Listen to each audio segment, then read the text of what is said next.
बाधाएं आना स्वाभाविक है। एक बड़ा स्वरूपी बाधा भी आई, चली गई। मुझे पुनः अपने मार्ग पर बढ़ना चाहिए, जिसके लिए मैंने अपने जीवन की नहीं, अपने परिवार के जीवन की नहीं, वरन संपूर्ण राक्षस समुदाय के जीवन की पूंजी दांव पर लगाकर विवश किया उन्हें उस लोक से इस लोक पर आने के लिए। एक बार मैंने इन मनीषियों से पूछा, इन मनीषियों से पूछा कि मुक्त के मार्ग क्या हैं? आपने बताया मुक्त के 3 मार्ग हैं। हमने कहा कौन कौन से? तो आपने बताया भक्ति, ज्ञान और वैराग्य। इन 3 मार्गों पर चलकर व्यक्ति मुक्ति पा सकता है। मैंने सोचा, रावण, अगर बने बनाए मार्ग से चलकर तुमने मुक्ति पाई तो तुम्हारा अस्तित्व क्या है? बने हुए मार्ग से तो कोई भी गंतव्य जा सकता है।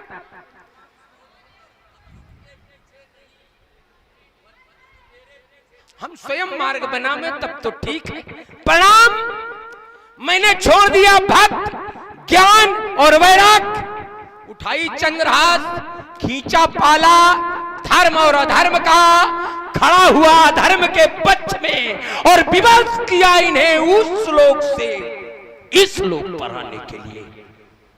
देखो, आज हमारा पाप साफ नहीं, वरदान हुआ है, कर दिया धर्म निर्मूल, तभी तो इनका अवतार हुआ है। चलो, जिससे संसार कुछ ना कुछ मांगता है, हम भी तो मिलकर देखें हमें क्या मिलता है।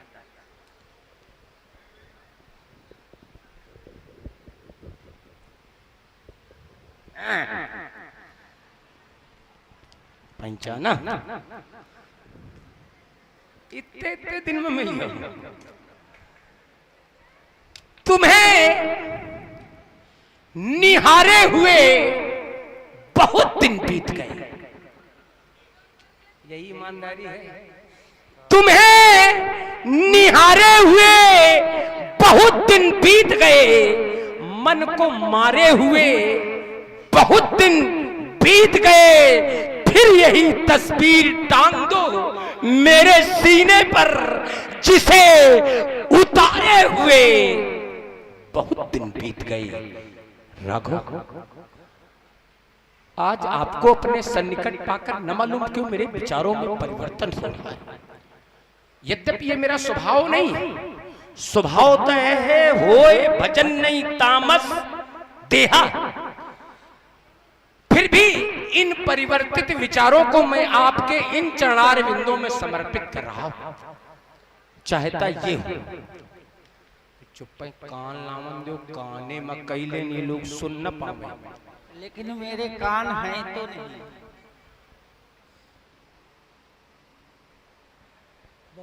दूसर को सुनी तो सभी आए समझिए मिली भगत। वो आपकी बात सही है, लेकिन जो आप मांग रहे हैं मेरे पास है नहीं, कान नहीं है।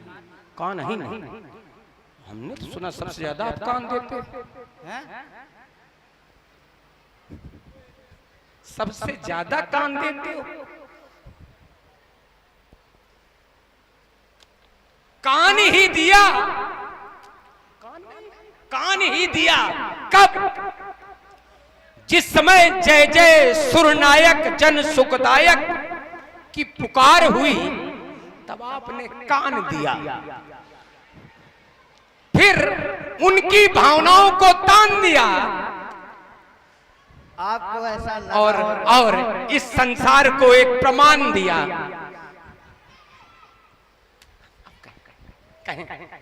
लंकेश्वर,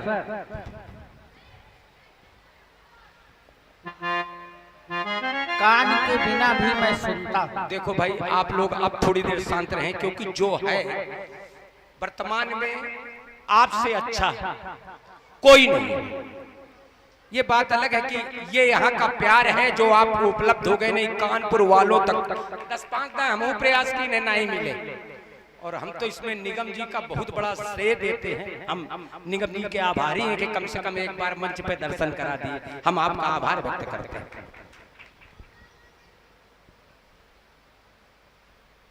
लंकेश्वर, मेरे पास कुछ नहीं है, ना तो कान है, ना तन है, ना वाणी है, कुछ भी तो नहीं है। हाँ, कार्य सब करता हूँ, आनंद रहित सकल रस भोगी। हाँ, कार्य सब करता हूँ, बिना कानों के भी सुनता हूँ, बिना वाणी के भी बोलता हूँ, बिना तन के ही स्पर्श का अर्थ समझता हूँ। आप कह रहे हैं कि आपने सुना था, मैं सुनता हूँ। यदि भाव से कोई मुझे कुछ सुनाना चाहता है तो मैं निश्चित सुनता हूँ, भाव से। बिना भाव के मैं सुनता नहीं। भाव और भावुकता दो बातें होती हैं, भाव होता है, भावुकता होती है। भावुकता भी कहीं तक ठीक है, अच्छी है। भावुकता में जैसे भावुकता है ये राम रूप गुण सुमिरत मगन भयो क्षण, ये भावुकता है, भाव नहीं है। अगले क्षण भावुकता समाप्त हो जाती है। जिसके प्रति भावुकता, उसी को मारने के लिए भी खड़ा हो सकता है व्यक्ति। आप कह रहे हैं कि मोक्ष ज्ञान से प्राप्त होता है, वैराग्य से प्राप्त होता है और भक्ति से प्राप्त होता है।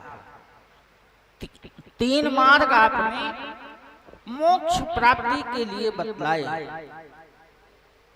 लेकिन थोड़ा विचार भी करिएगा, कहीं फंस न जाइएगा। क्योंकि ज्ञान से तो मोक्ष होगा, ज्ञान मोक्ष प्रद वेद बखाना, पर भक्ति से मोक्ष होगा नहीं। क्योंकि भक्ति आएगी तो मोक्ष चाहिए ही नहीं, और जो चाहिए नहीं तो वो मिलेगा कैसे? भक्त कभी मोक्ष चाहता ही नहीं है। यद्यपि मोक्ष भक्ति के अधीन है, पर भक्ति में कभी मोक्ष होता ही नहीं है। भक्त मोक्ष चाहता ही नहीं है, बार बार धरती पर आना चाहता है, भक्ति करना चाहता है, उसे मोक्ष की आवश्यकता नहीं। उसके लिए मोक्ष से तुच्छ कुछ है ही नहीं, वो मोक्ष को तुच्छ समझता है। भाई दोनों मार्ग अलग अलग जा रहे हैं, इसमें हमें लग रहा है भटकाव हो गया। हाँ, भटकाव होगा, हाँ हो गया। चूंकि ये जो बात आपके द्वारा बचाई जा रही है, कहा आप दो धरातल बनाया आपने, वो निर्गुण का बनाया कि मेरा अपना कुछ नहीं, आनंद रही सकल रस भोगी बिन बाणी बक्ता बड़ जोगी, ये आपने धरातल बनाया। लेकिन जहां भक्त मुक्ति नहीं चाहता है, वो भक्त कौन है? सगुणोपासक मोक्ष न ले, वो सगुणोपासक है। और सगुण जो है उसमें कान भी है, वो सुनता भी है, वो खेलता भी है, वो दौड़ता भी है, वो सब कुछ करता है। वो आनंद रहित नहीं है। हाँ। वो सारे आनंद है उसमें। अब आप और भी ध्यान दें, ये विषय कहीं रह गया था। यह विषय कहीं रह गया था। सगुण साकार उपासना में उपास्य वो सारे कार्य करता है जो है साधारण व्यक्ति करता है। लेकिन सबसे बड़ी बात यह है कि जो निराकार है, जिसके पास अपना कोई आकार नहीं है, उसे आकार किसने दिया है? उसे आकार देने वाला कौन है? विषय तो यही है, निराकार को आकार केवल भक्त देता है। और इसको अगर छोड़े तो हाँ नहीं छोड़ना नहीं है इसको, यही पकड़ने लायक है। ये छोड़ने का विषय नहीं है, ये पकड़ने का विषय है। जैसे महाराज मनु की तपस्या, आकाशवाणी वरदान मांगो, महाराज मनु ने कहा मांगे तो, पर कोई दिखाई नहीं दे रहा है। बोले दिखाई कैसे दूंगा जब मैं अलग हूं, कोई सामने खड़ा नहीं है, कैसे खड़ा होगा जब मैं निराकार हूं? तुम्हारी तपस्या पूरी हो गई, मांगो। तो महाराज मनु ने कहा मांगना, किससे मांगना? कोई सामने हो तो मांगे। तो बोले समस्या इसमें क्या आ रही है? कहे नहीं। तो कहे मेरे पास कोई अपना आकार ही नहीं है, आकार मुझे आप दोगे। जैसा आपका भाव होगा वैसा ही मेरा आकार होगा। और महाराज मनु ने आकार दिया क्या? जो भुसुंडी मन मानस हंसा, सुगम अगम जहि निगम प्रशंसा, देखें हम स्वरूप भरी लोचन। जो महेश मन मानस हंसा, ये तो आकार किसने दिया? और सामने फिर आकार उपस्थित हुआ। जो आकार दिया उस रूप में उपस्थित हुआ। अभी वो समय नहीं आया था जो आज चल रहा है, ये समय नहीं आया था। इस चरित्र के पहले उन्होंने दर्शन किया है राम और सीता का। ये बिल्कुल सही है, लेकिन अब उन्होंने क्या कहा कि हमें वो स्वरूप दो।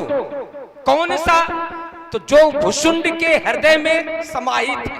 अर्थात किसी के मन में कोई चित्र बना है, आप ये कैसे कह सकते हो हमारा कोई चित्र नहीं है? तो फिर भुसुंडी जी कौन सा चित्र बनाए बैठे? भुसुंडी जी चूंकि सगुणोपासक हैं और सगुणोपासक एक चित्र बनाए हुए, तो ये कैसे कहा जा सकता है कि आपका चित्र नहीं है? क्योंकि जिस समय उन्होंने मांगा कि मुझे वो स्वरूप आप दिखाओ, यही तो है जो भुसुंडी जी के हृदय में समाहित है, तो आप तुरंत खड़े हो गए। नील सरोरु नीलमणि, यही है। तो इसका मतलब कोई न कोई स्वरूप आपका है जिसे इन नेत्रों से नहीं देखा जा सकता है। हाँ, उसके लिए ज्ञान चक्षु चाहिए, वो विषय अलग है, लेकिन कोई न कोई आधार तो है। जैसे जैसे भाई रुके, आप देखिए, आप अपनी बात बहुत लंबी कहे, हमें दो शब्द तो बोल। यद्यप आपके सामने विश्व में किसी की सामर्थ्य नहीं है, हमारी क्या भाई? आप तो फिर हमें अपनी बात तो देखिए। जल का कोई अपना, द्रव का कोई अपना आकार नहीं। वो देखिए बिल्कुल सीधा उदाहरण जा रहा, जो वो जिस बर्तन में रखे जाते हैं उसका आकार ले लेते हैं। और यही आपने कहा भी, आपने कहा ये यथा माम प्रपद्यन्ते,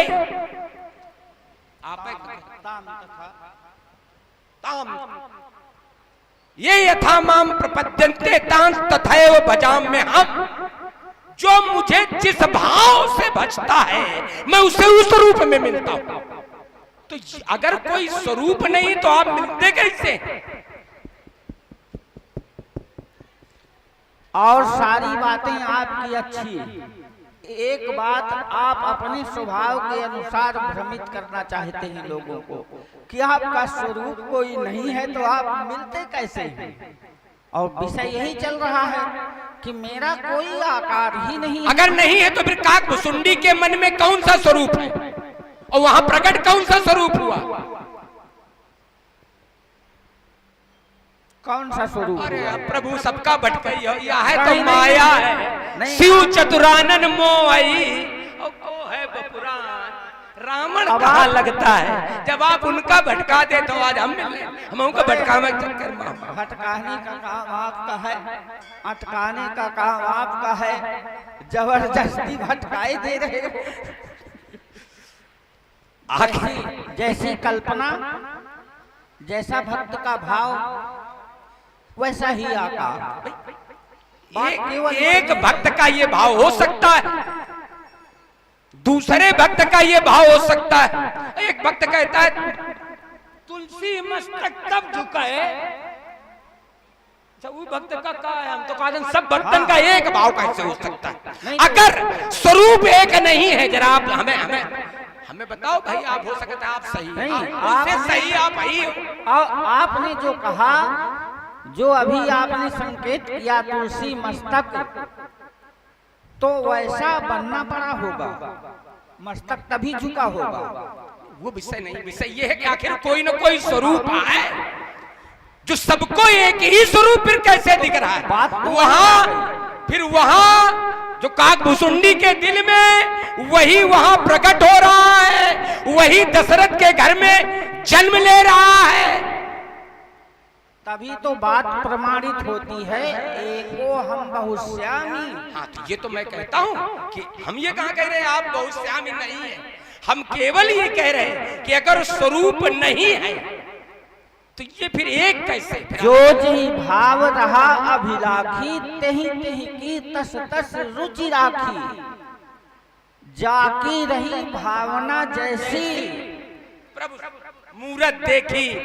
वो विषय अलग हो गया। वो विषय क्या है? वो भाई देखिए, किसी को आप शत्रु के रूप में, किसी को आप मित्र के रूप में, रूप तो वही है, रूप थोड़ा परिवर्तित हुआ, लेकिन किसी को काल के रूप में और किसी को मित्र के रूप में, किसी को आप स्वामी के रूप में तो किसी को पुत्र के रूप में। नहीं, रूप नहीं परिवर्तित, रूप वही है। केवल मेरा रूप नहीं परिवर्तित हो रहा, भाव परिवर्तित होते हैं। भाव व्यक्ति के परिवर्तित होते हैं, आपके थोड़ा। हाँ, तो मैं वही कह रहा हूँ, जिसकी जैसी वृत्ति, जिसके जैसे भाव, उसके लिए वैसा ही स्वरूप, बाकी कोई स्वरूप ही नहीं है। अच्छा, हमारे खातिर कौन स्वरूप धारण? आप बताओ। बस ये रूप लेकर के आए हो, हम इसको स्वीकारे हैं, या जिसे कह रहे हो आनंद रहित सकल रस भोगी, बिन बाणी बक्ता बर जोगी, हम उसे स्वीकार करें? किसको चाहिए? नहीं, किसको? हमें कुछ न चाहिए। हम तो ले खड़ा घूम रहे, तुम आए हमारे खातिर, हमें कहाँ चाहिए? हमें तो दिखाई देखो लंकेश, देखो हम फिर रावण, हमें तो चाहिए नहीं। हम अगर आपका चाहते हैं तो कहूँ माला हम विरोधी को चाहते हैं, हम तो ढूंढ रहे हैं। प्रतिभा चाहता है, बराबर का चाहिए। हाँ अरे ये भैया, प्रतिभा ये जबरदस्त लोग हैं। चाहे कैसा चाहते हैं प्रतिभा, तो फिर स्वरूप आखिर बिना स्वरूप के कैसे संभव?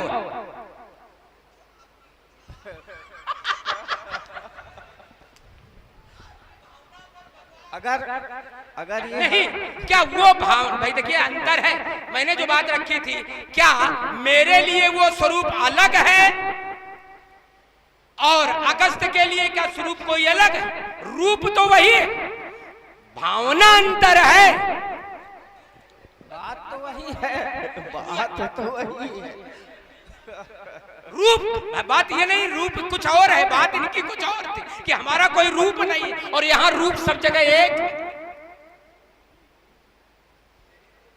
अंतर है। चलो भैया, हे राम, तुमने कह दिया, विश्वास मुझको हो गया और आया था जिस लक्ष्य से वो लक्ष्य पूरा। प्रेमी भक्तजनों, एक बार उच्च स्वर में जय घोष करें, बोले जगत गुरु भगवान शंकर की।